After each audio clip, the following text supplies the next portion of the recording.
Topic wa tẹ̀lé ní pé Mohammed jẹ́ good example fún wa. Ẹjọ́ brother mi tó ní kí n gòkè ní ẹ̀sìn láti bọ́lẹ̀. Èmi mo ní kó gòkè mo wà. Ẹ má wọrí ẹ bá wa sọ̀rọ̀ wọ́n ń gbọ́ yín. Brother mi tó ní kí n gòkè wọ́n ti bọ́lẹ̀. Mo wà ń bí. Ẹni sọ̀rọ̀ ẹjọ́. Okay. Wọ́n wà bí báyìí. Èmi ò fẹ́ kí àwọn argue pẹ̀lú mi, ṣe understand. Ẹjọ́ má bínú. Ẹgbọ́n ẹni sọ̀rọ̀. Ṣẹ̀rí àkọ́kọ́ lórí àwọn nǹkan báyìí mi wọ́n á gé lórí. Ẹ̀yin náà mú proof wa kò sí èmi ò ń discriminate. Ẹni sùúrù wà ẹ jẹ́ kí n sọ̀rọ̀ èmi ò sọ pé ẹ̀sìn kan lẹ̀sìn èmi ò sọ pé ẹ̀sìn kan ò jẹ́sìn, ṣe understand. Ẹ̀sìn tèmi lèmi mọ̀ mi ì sọ pé ẹ̀sìn ẹlẹ́sìn ò kí n ṣẹ̀sìn, ṣọ́rọ̀ mi yé. Mi ì sọ pé ẹ̀sìn kan ń ṣẹ̀sìn, mi ì sọ pé ẹ̀sìn kan ẹ̀sìn ni. Ẹ̀sìn tèmi lèmi mọ̀. That's why ibi tó bá ti ń jiyàn ọ̀rọ̀ àwọn nǹkan báyìí mi ò ń dúró síbẹ̀ because èmi ò ń argue, ṣe understand. But pé brother mi sọ pé kí n wá sókè ni mo fi hàn náà wọn, bóyá bá yọjú àbí mo join tán rí mi bóyá tó bá invite mi ní wá because àwọn nǹkan báyìí mi ò like ẹ̀. Kẹ́sìn tèmi jẹ́ tèmi, lẹ̀sìn mi kọ́ mi, kí dẹ̀ fẹ̀sìn lẹ́sìn lẹ̀, so that's it. But nǹkan tó wá fẹ́ kí n ṣe òun ni mo mọ̀ báyìí. Wọ́n sọ fún Ambi pé ṣé Mohammed ó jẹ́ good example fún wa nílẹ̀ Yorùbá tiwa, pé kí ni Mohammed mú wá sílẹ̀ Yorùbá wa. Honorable. Wà pẹ̀lú ẹ̀.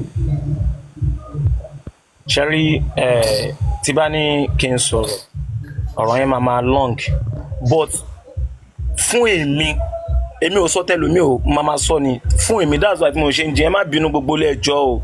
Fún èmi o ó jẹ́ good example fún èmi, ṣe understand. So tí bá ní ó jẹ́ good example fẹ́ lómi mi ìmọ́nú ilé ẹ̀ ṣọ́rọ̀ mi yé. So mo dẹ̀ ní sùúrù ẹ má ṣẹ̀rí ẹ ti rí nǹkan tí mò ń sọ, ẹ wo nǹkan tí brother Oracle tí wọ́n kọ́ ń sàlẹ̀.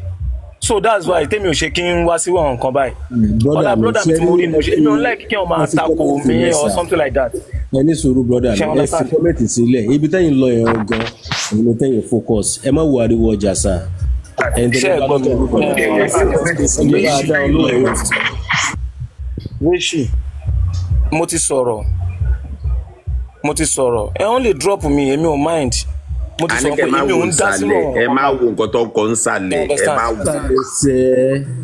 Ẹ má wo sàlẹ̀. Èmi ò wá sókè because mi ò wá sókè pé bá mo fẹ́ á jiyàn or mo fẹ́ á ṣe nǹkan because nǹkan báyìí ó kàn máa dá ọ̀rọ̀ lẹ̀ lọ ni.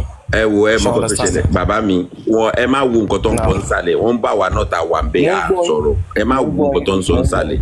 Nǹkan tó mú wá fún yín ní títí yín tí ò sí nílẹ̀ Yorùbá tẹ́lẹ̀ òun làwa fẹ́ mọ̀ nǹkan tó jẹ́ pé ó wà important tó mú wá fún ẹ̀yin gangan ẹni ẹ̀ sọ Yorùbá bẹ̀tì tó jẹ́ ti tọ̀dọ̀ yín tí ò sí nílẹ̀ Yorùbá tẹ́lẹ̀ làwa fẹ́ mọ̀. Tí ò sí nílẹ̀ Yorùbá àṣà ṣé tó mú wá fẹ́ mi. Náà yín sọ pé kì í ṣe Yorùbá general ẹ̀ ní nǹkan tó wá fún yín tó jẹ́ pé tí Mohammed ló wá fún yín tí ò sí nílẹ̀ Yorùbá tẹ́lẹ̀ náà ṣé bá Yorùbá ní. Question tó béèrè lọ́wọ́ mi ni mo dáhùn.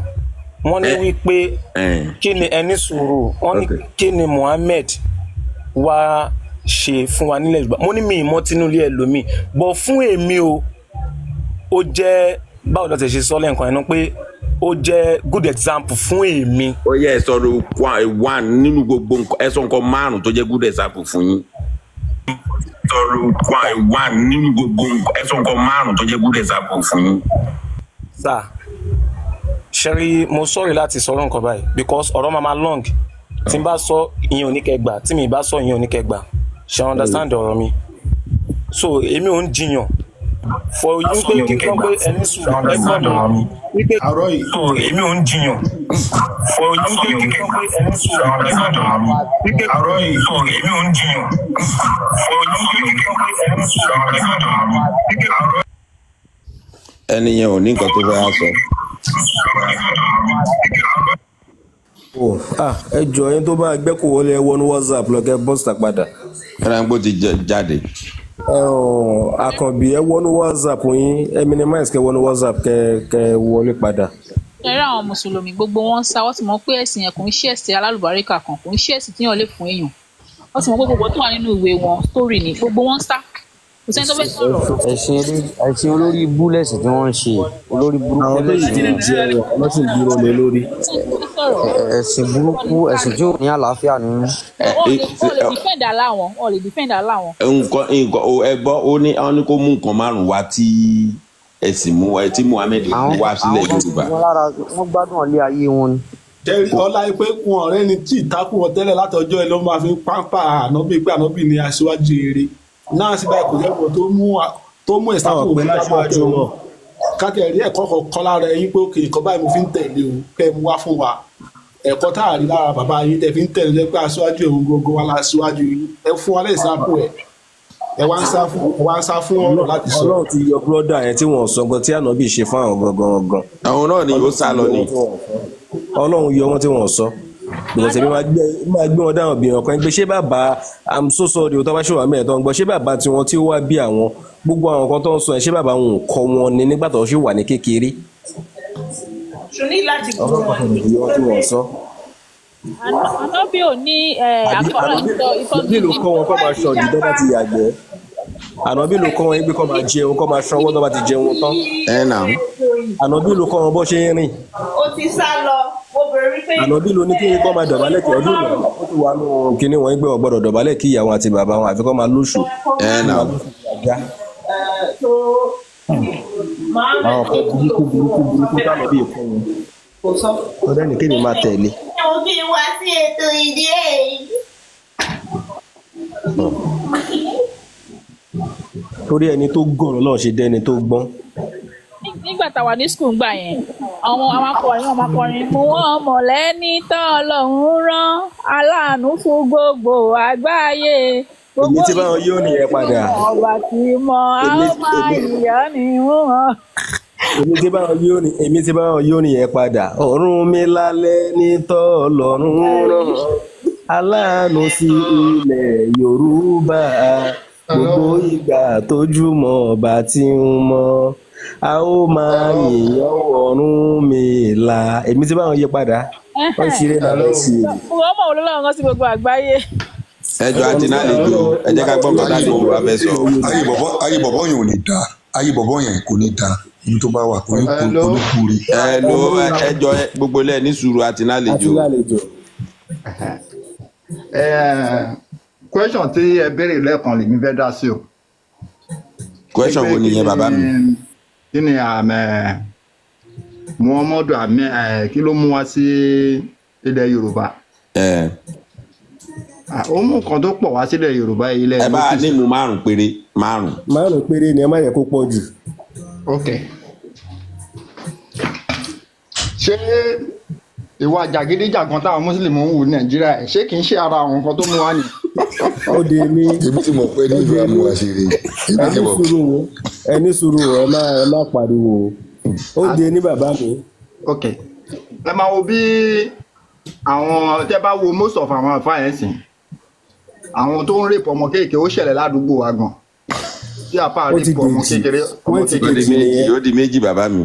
Tá a bá wo àwọn tó ń ṣáájú oògùn owó jù ní Nàìjíríà táwa yẹn àwọn Muslim yẹn náà ni. Ó di mẹ́ta. Àwọn tó ń lù wá gan tó ń ba Nàìjíríà jẹ́ tó yẹ pé epo kìíní sìn ó ti dé almost 1,500 epo 1 litre kì í ṣe àwọn Muslim ló pọ̀ ń bẹ̀.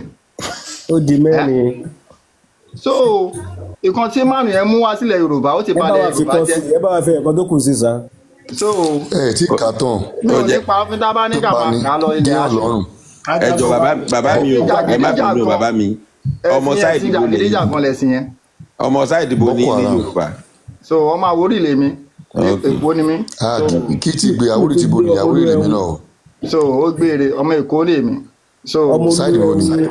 Lájẹgúnlẹ̀. Sáìdì bo Àwórì ti bo ní. Òkè Àwórì kì í lè mi Àwórì tàgbòyì. Àwórì tàgbòwòrò ṣókí. Kọ̀ọ̀kan náà ní gbogbo ìgbésẹ̀ abalẹ̀ lè mi wá o. Ọwọ́ sáìdì kíní sáàdáṣẹ agbára. Àwọn ọmọ mi ọwọ́ rẹ wẹ. Ọmọ ọlọ́fin ọmọ káfó wà káfàjọ kìdìkìdì ọwọ́. Èkó náà ni gbogbo wa. Tọ́da yín pé ara wa nìyí torí ẹ ti sọ nǹkan tí márùn tí Muhammed gbé wa ara wa nìyí. ẹ̀yin oṣù làwà. So nǹkan tó gbé wa pọ̀.